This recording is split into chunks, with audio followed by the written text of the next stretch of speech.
In this video, I'll show you how to make your course platform actually look like it's yours. Your logo, your colors, your style. So maybe you finished setting up your courses, your landing pages, all the big stuff, but something's missing. It doesn't feel like your brand yet, right? Well, that's where branding comes in. Your colors, your logos, the whole vibe. Here's how you do it.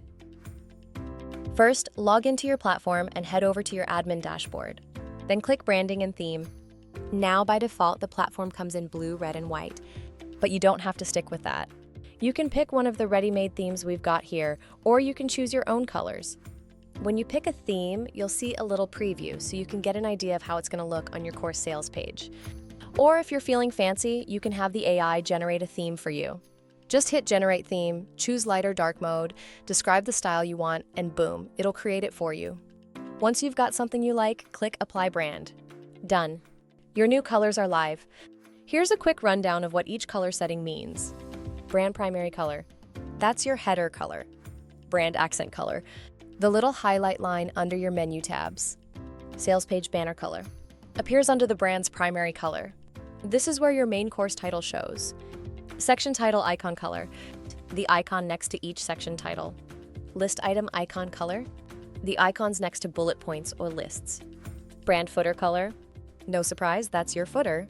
Once your colors are set, let's move on to logos. Favicon, the tiny icon you see on the browser tab. Top menu logo.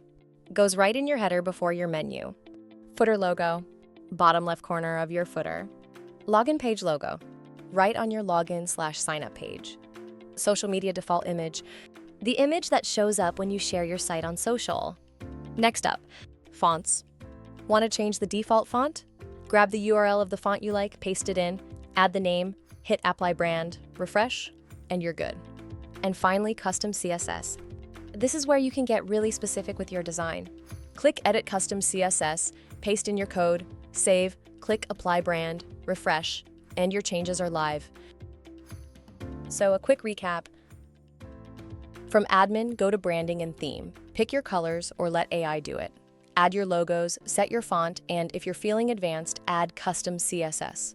Oh, and if you ever want to go back, you can always restore the default branding. That's it. Your platform, your style,